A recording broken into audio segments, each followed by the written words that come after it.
third and final main topic of the episode, which is going to be, like I said earlier, since international break is coming to an end, league play is picking back up. So let's do an FAWSL match week preview. So this week's preview is going to be a lot shorter because of the fact that there's only 3 games coming up this weekend. That kind of makes sense though, right? Because right now I think these games are really taking place as makeups. In the last month or so, a lot of games have been postponed due to COVID, due to weather, things like that. And I think these 3 games are being served as makeups. Because you'll notice they're like really crammed in toward the end of the international break. A lot of these teams played, or a lot of the players who are playing in these games, like Arsenal, Manchester City, just played on Wednesday, or even actually as late as Wednesday, which is February 24th, if I'm not mistaken. And then they got to travel home and play in a match like 4 days later. So you can tell these are kind of makeup games because not a full match week for the FAWSL is being played. But nevertheless, what are the games that are going on tomorrow, February 28th? First is going to be Aston Villa and Arsenal. I've got Arsenal winning this one by a scoreline of 3 to Aston Villa's 1. I think Aston Villa are in halfway decent form. Their table position has not been good this season. I don't think it'll get much better than where they're at. However, they faced against Arsenal's faced against really tough competition lately. Chelsea, Manchester City, 2 of the best teams in the league. And when you go and play against top competition like those 2 teams, and then you go play somebody from bottom of the table, it feels a lot lighter, right? It's kind of like when you go and lift a weight that's 100 pounds and then you go and pick up a weight that's 15 pounds immediately after. It just feels a little bit lighter, right? I think that same logic is going to apply here. Plus, a lot of players for Arsenal who have been playing for the Netherlands have been playing well. Danielle van de Donk, Viv Miedema, Jill Roord, the like. They've all been playing well for a country, and now I think they're starting to get back into the swing of their form.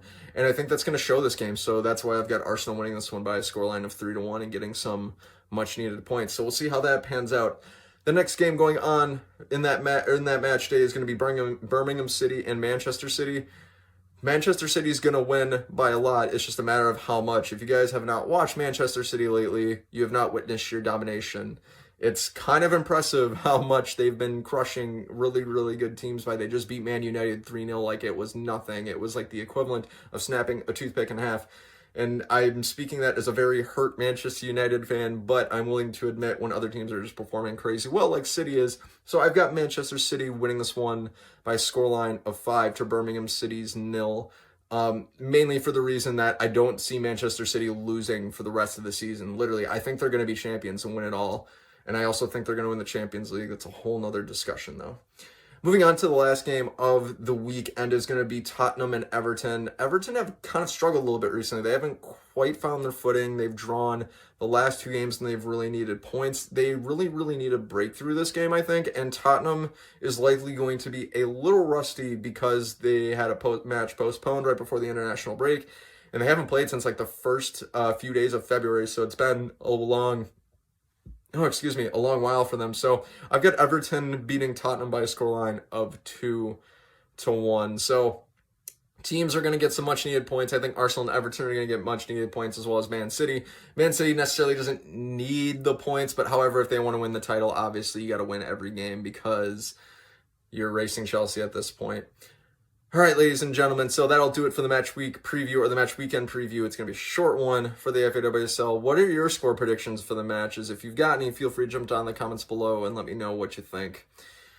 All right, ladies and gentlemen, we have made it to the end of another podcast episode. I just want to say it's an awesome honor and privilege to have you guys here with me again, joining in on the fun and the fandom. If you like what you're hearing, seeing, and you want to listen to this on the go, we also have an audio version for those of you who are watching on YouTube, or for those of you who are listening on audio and want to watch the video version of this, we're on YouTube. I've got it all linked down in the description below for you at your viewing pleasure.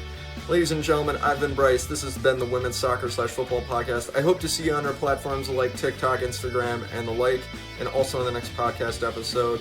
Until next time, my friends, have a great day.